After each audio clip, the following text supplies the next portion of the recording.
Okay, now you don't need to write down what I just wrote, but just stick with me. We're going to take copper through a series of reactions. It's going to start out as just pure copper. We add extremely concentrated nitric acid to form this substance. That will happen. I'll put that in and it'll be in the fume hood. Then we're going to take this substance. We're going to make copper 2 hydroxide. I will add that in the fume hood as well, but then you'll heat it tomorrow. And then when you heat it, it's going to decompose. So we're going through all these reactions. For each one of them, you need to do the following. You describe what you see as the reaction takes place. The first one, the reaction's happening in the fume hood with the walls pretty much down except for just the gap that I'm reaching through. So just need to watch and describe what happens in the reaction. Okay, this one takes place. I will put stuff in it. Then you take your test tube in water. We're going to heat it by boiling the water around it, and you'll see the reaction happen here. Actually, that one's there. Anyway, you'll be able to see as the reaction happens. Each one of them, describe what you visibly see. All right, then for each one of them, we got to do stoichiometry. Sound fun? So it says, what is the mass of copper 2 nitrate that should be produced? Don't write down what I'm going to draw or write right here. That one. So the amount of copper 2 nitrate produced is dependent on something. Will you tell your partner what it is dependent on?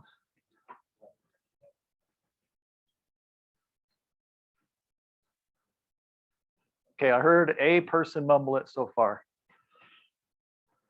You're the worst teacher ever. Nothing. I'm the worst teacher ever. No one knows that answer but one. What do you think? The amount of copper and nitric acid there. Okay, but the limiting reactant. The limiting reactant. So, I'm sorry. The amount of anything produced is always dependent on the limiting reactant. The limiting reactant. What are, looking up here, what are the 2 reactants? Copper and nitric acid. So if we're going to do anything, we better do what first? Write out and balance the reaction. Okay. If you want to do this on another paper because there's not enough room, that's fine, or the back or whatever, but make sure you turn it in stapled to or whatever to that. Okay, so if I have copper, that's just the element, right? Nitric acid. Tell your buddies what you think nitric acid is.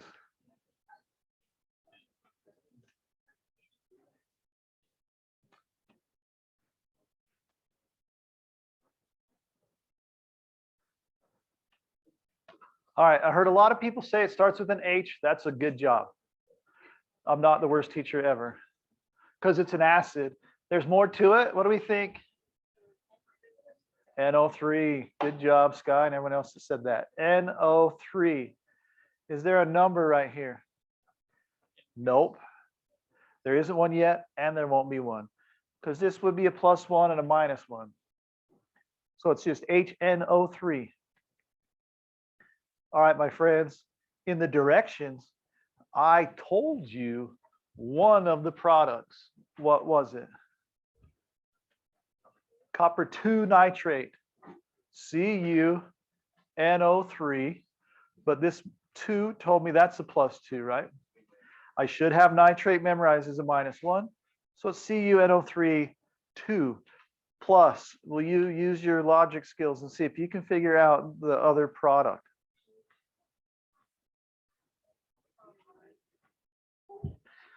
All right. H is diatomic, so it would be H2.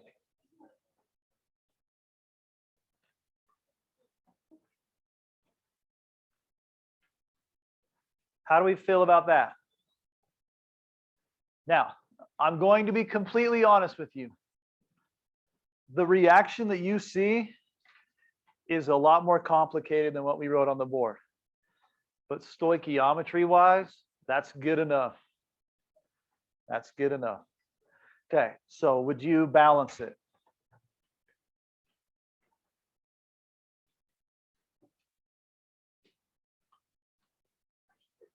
Everything all right?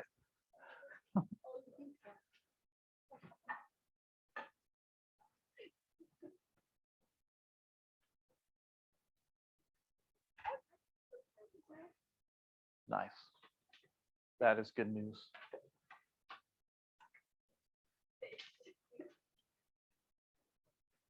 Is anyone missing a bracelet? Oh, that's mine. Oh, just kidding. It would look good on me.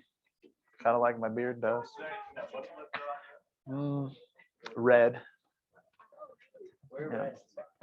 I don't own anything red. Well, that's actually, I was just saying, I think I have a Christmas sweater that's red. I do have a. No. We thought you were a big red onesie. Would you wear it? At home, but never.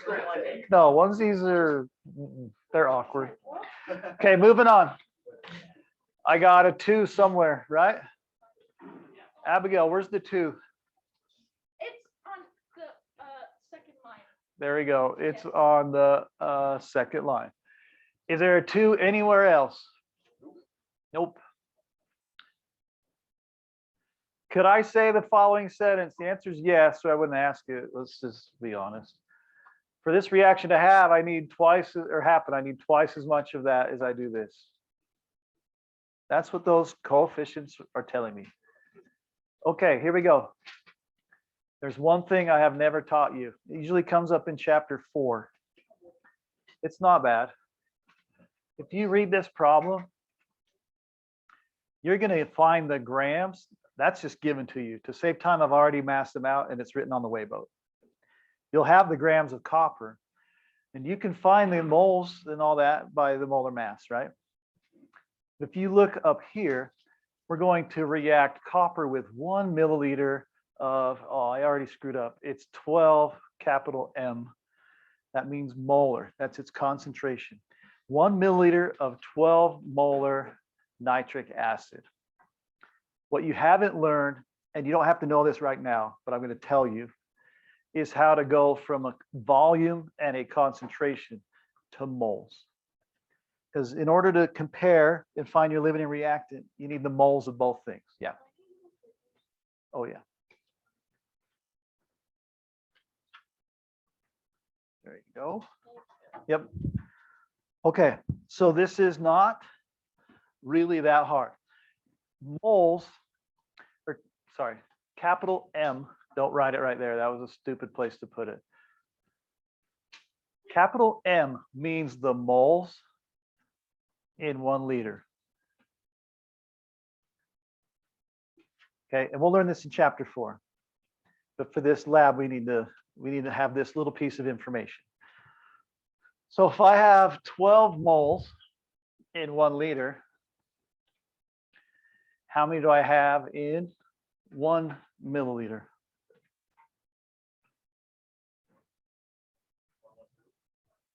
So, well, let's look at how we would do it.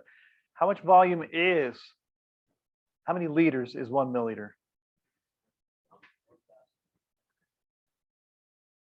It's 0.001, or there's 1,000 milliliters if you answered it that way. There's 0.001 liter in 1 milliliter. You with me? All right. This proportion right here, I can put right here, 12 moles per 1 liter. What unit cancels out? The liters, right? So what am I left with? Moles. So I just divide this by 1,000.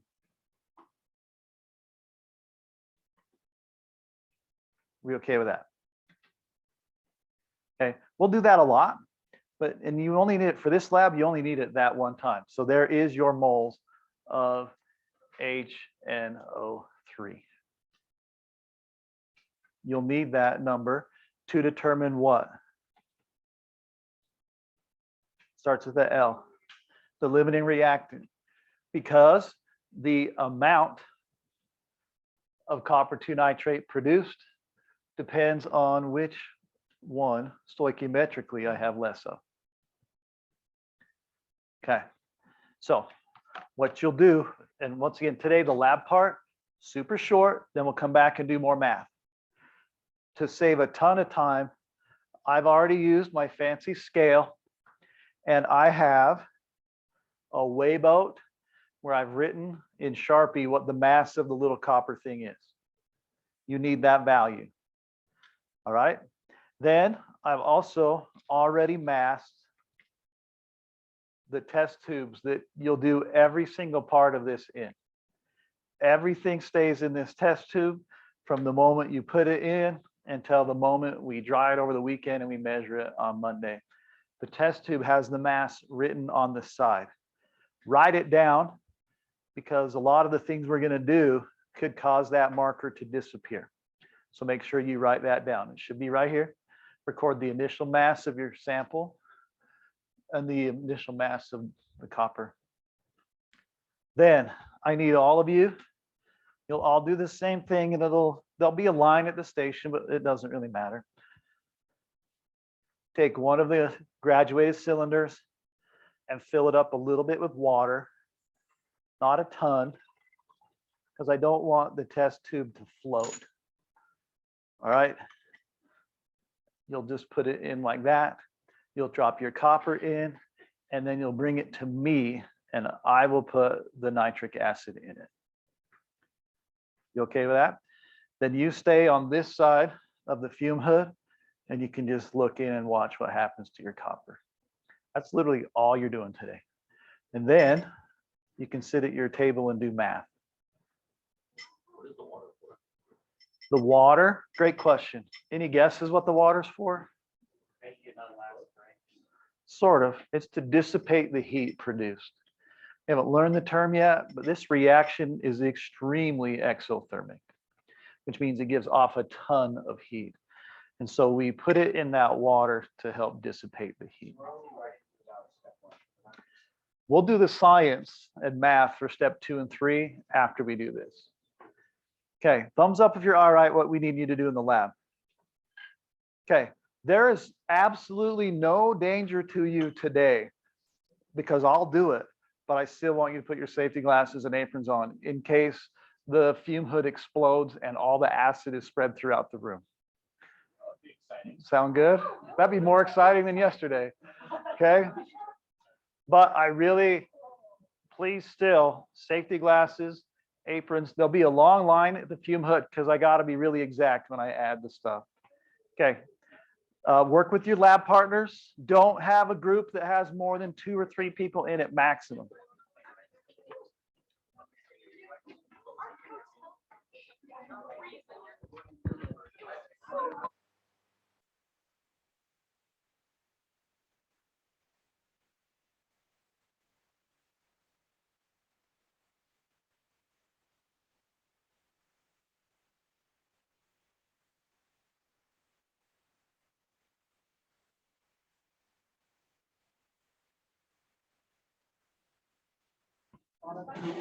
All right, Nathan, give us about 10 minutes and we'll be back on.